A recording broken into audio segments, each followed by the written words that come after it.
ডাকাত বলে, ডাকাতের প্রধান বলে সকলে জানতো তিনি যাচ্ছিলেন ডাকাতি করার জন্য।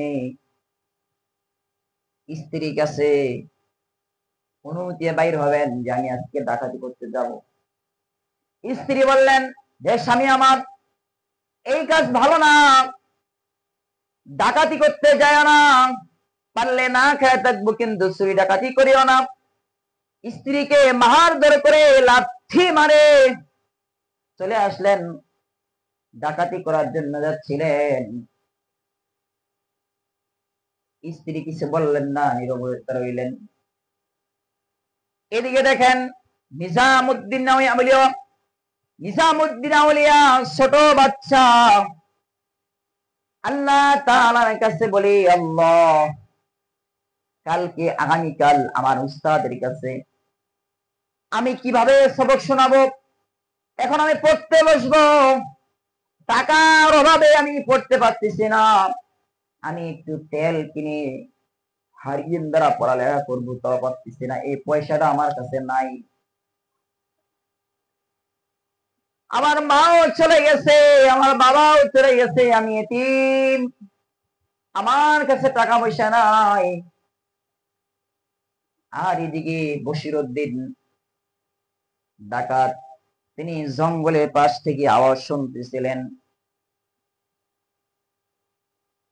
আসে জিজ্ঞাসা করলেন, হে যুবক তোমার কি হয়েছে?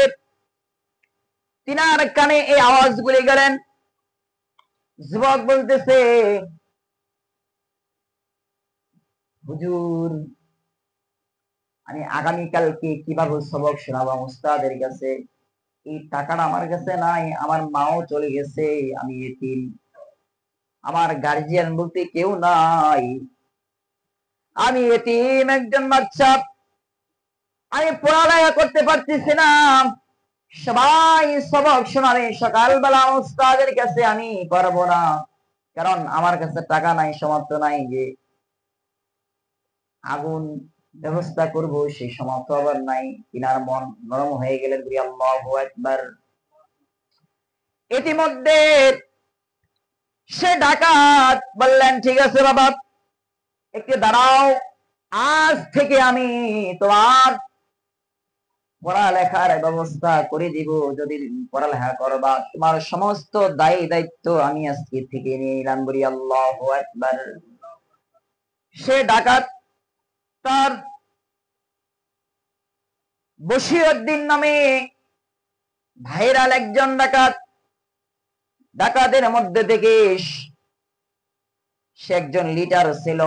তিনি এক দোকানে গেলেন যে ভাই জলদি করে একটু তেল দাও। দোকানদার বলে কতটুকু লাগবে, দাও কতটুকু।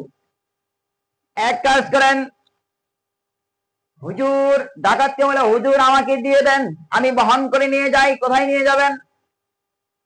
তিনি বললেন না, আগামী কালকের বশির আমি আজকে নাই, যেই বশির 10 মিনিট আগে ছিলাম সেই বশির আমি নাই, সেই বশির আমি নয়।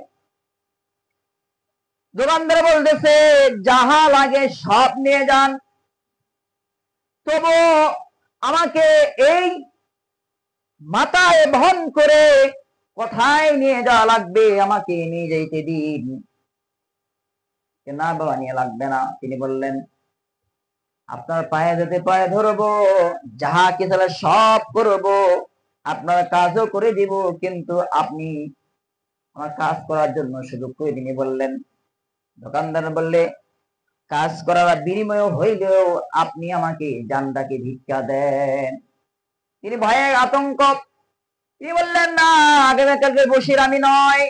তিনি সাথে সাথে দোকানদার বললেন যে ভাই এই জিনিসগুলো আমার মাথায় উঠিয়ে দাও, আজকে আমি নিজেই আমি এগুলি বহন করবো। সুবহানাল্লাহ। মাথায় বহন করে ছাত্রের জন্য তিনি এই তেলগুলি ব্যবস্থা করে দিলেন। আর এদিকে তিনি বাসায় এবার রওনা দিয়ে দিলেন, বাসায় চলে গেলেন।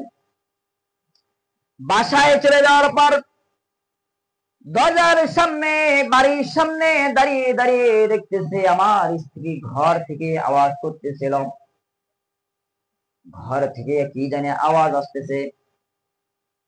স্ত্রী দোয়া করতেছে, আল্লাহ রব্বি কারীম, আয় মাবুদ আল্লাহ, আমার স্বামীকে তুমি অপমান করিও না, সে ডাকাতি করতে গেছে, মানুষের সামনে তাকে লাঞ্ছিত করিও না, তাকে বেইজ্জতি করিও না। কেমন স্ত্রী, চিন্তা করে দেখেন, মায়ের খারাপ পরেও আল্লাহ, আমার স্বামী আমাকে আঘাত করেছে, আল্লাহ আমার স্বামী মারার কারণে তার শরীরে আঘাত পাইল কিনা, আল্লাহ তুমি তাকে ক্ষমা করে দাও, আয় রব্বি কারীম তাকে তুমি ক্ষমা করে দাও। 2 নম্বরে দোয়া করলেন, আল্লাহ আমার স্বামীকে তুমি সঠিক পথে কবুল করে নাও, আয় রব্বি কারীম আমার স্বামীকে তুমি হেদায়েত দান করো। বলি সুবহানাল্লাহ। এরকম স্ত্রী বাংলার জমিনে খুঁজে পাওয়াই মুশকিল, হাতে গোনা মাত্র কয়েকজন, কথা বলেন ঠিক কিনা?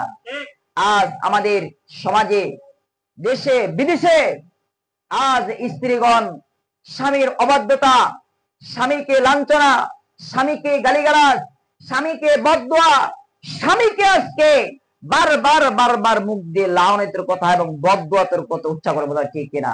এই বদদোয়া, লাঞ্ছনা, বঞ্চনা আপনি হে বা স্ত্রী বলতেছেন, স্বামীকে আজকে বকাবকা করতেছেন, তাকে বদদোয়া দিচ্ছেন, আপনার বদদোয়ার কারণে, আপনার এই মুখের কারণে আপনি রাসূলের হাদিস অনুযায়ী আপনি জাহান্নামে নিক্ষিপ্ত হবেন, কথা বলেন ঠিক কিনা?